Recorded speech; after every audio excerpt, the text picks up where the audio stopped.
Okay, now I'm using imidazolone lemon yellow. I'm not sure if that's how you pronounce it.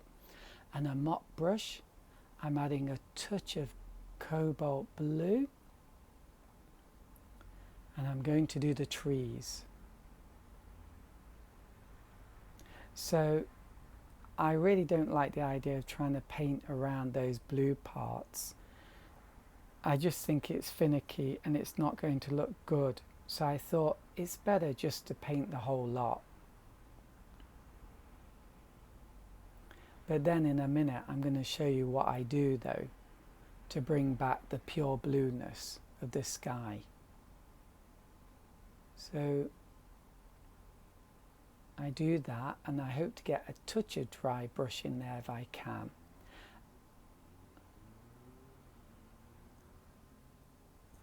And then I get some tissue and I just wipe up the yellow and get my blue back. So that's the technique I use.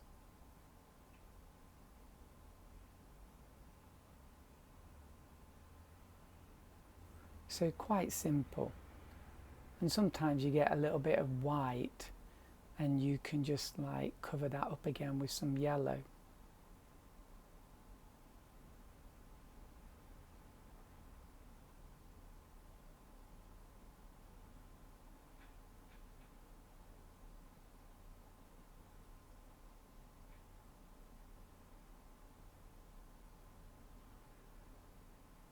So I'm just covering up little white bits that I've left behind. Cleaning my palette a bit. Then I'm getting some yellow ochre and some cobalt blue. And I'm making a kind of a green, a musty green, and I think this is going to be for the river. So it's really difficult to work out the colour of this river.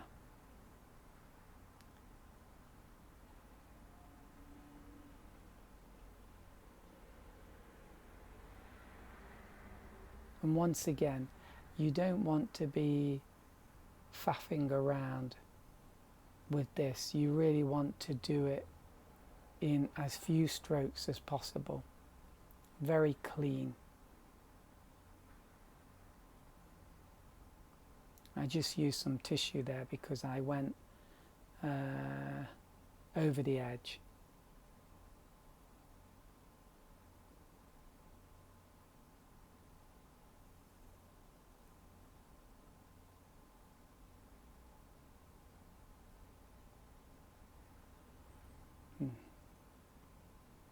And then I'm adding some phthalo blue. Wow, too much.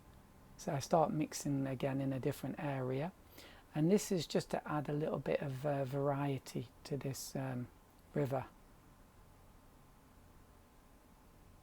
to suggest some kind of, it's a bit darker because of either shadow or depth. I think depth, it gets slightly deeper.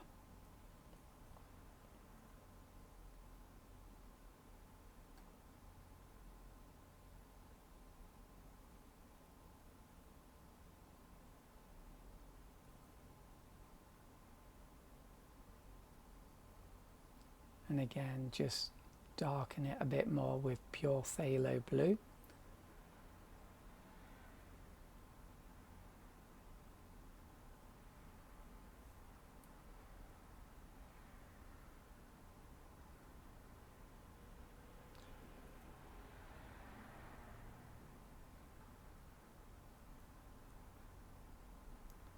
And then just let that dry off.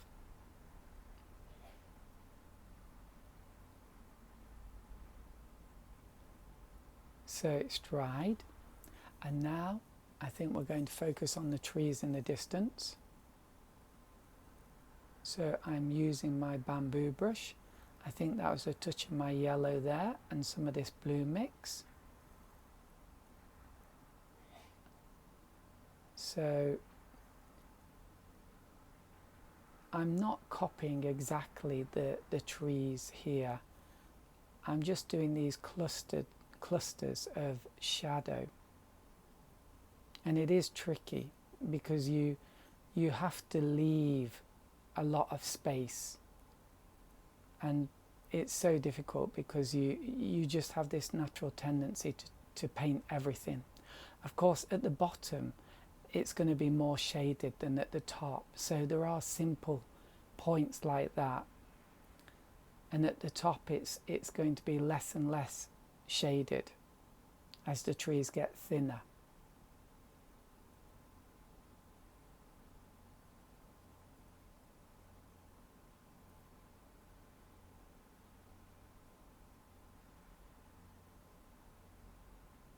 And I try to connect things together,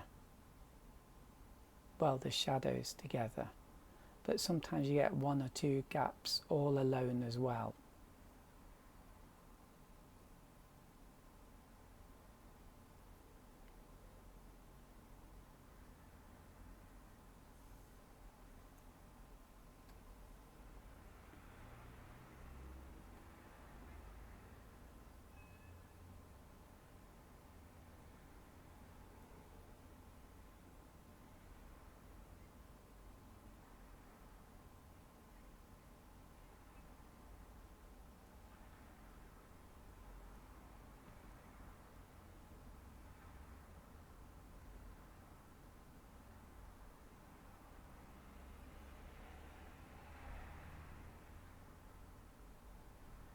So I suppose what you want to do is kind of squint at the trees and get some idea of how they look. But to be honest, even if you do that, it's the pattern is so complicated.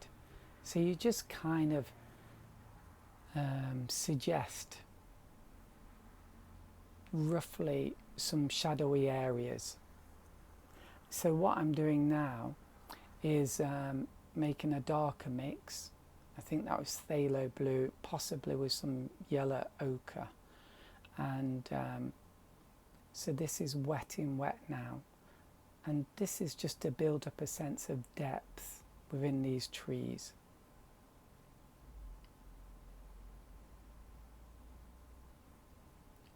Almost like, well, it is shadows within shadows. And it was important to do these top parts as well, because the trees still extend up quite a bit higher than is shown here, and so I had to show that by suggesting the shadows underneath the higher parts of the tree that are in sunlight. And now I'm doing the branches and the trunks, still using the bamboo brush, and I really enjoy doing this part. I love making these kind of marks. Although I think I probably overdid it and it does look a bit fussy.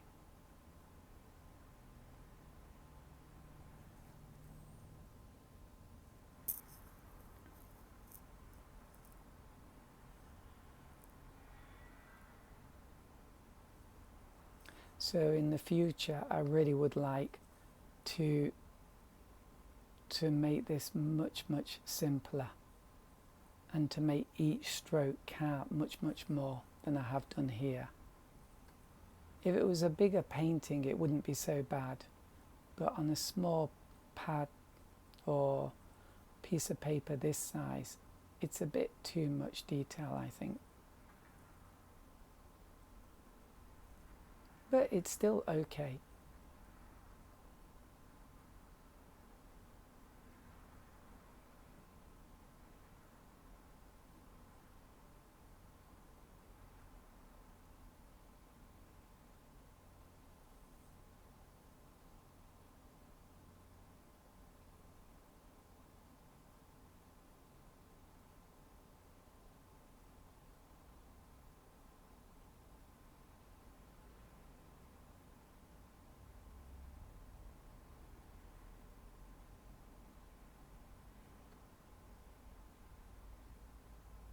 And I'm doing some splatter now.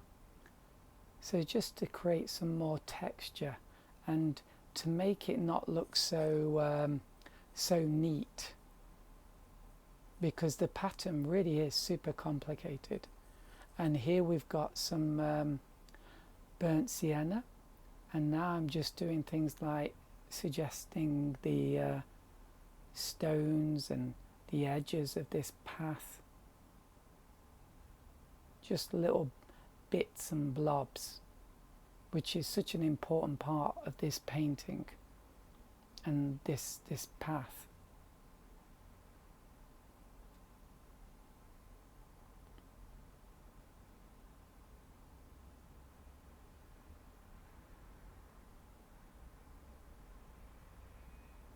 And once again, it's the trying to be minimalistic. The less you paint, the better. Making each stroke count. And there's a bit of dry brush, and I'm doing a bit of blending there. Okay, now I'm going with phthalo blue and burnt umber. So I'm just going to add some darker tones to these trees. Yeah, those trunks really should be darker than they are. Really, they're just green trunks, and in reality they're not dark green trunks, they're dark brown. So that was so important.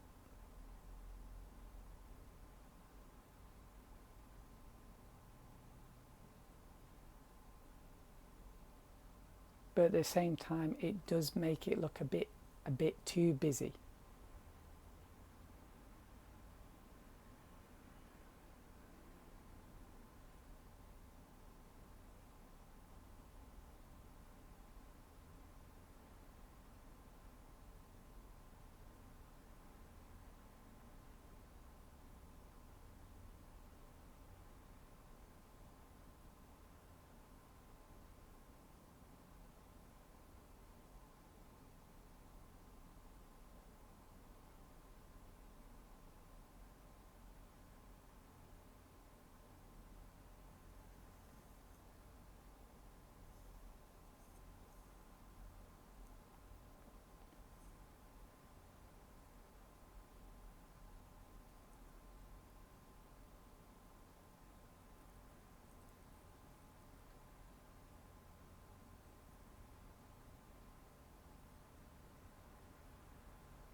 Okay, so that's yellow, and what I'm doing now is I think I realized that I did too much shadow, and and it's too dark, so I'm trying to add some yellow here, pure yellow to the darker areas, partly because I want to create a nice effect of yellow running down, but also to try and lighten these trees up a bit.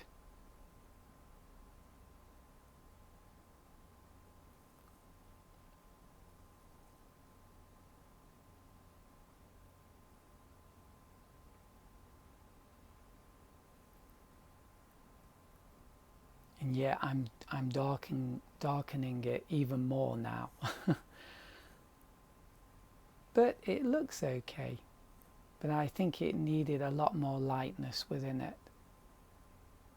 Can be a challenge sometimes to really leave a lot of light behind.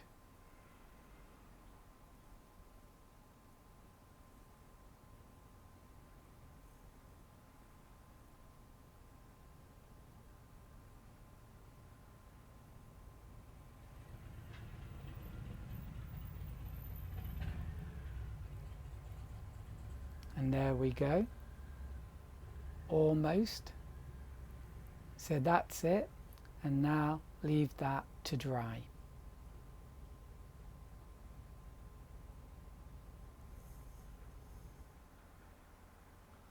Finished.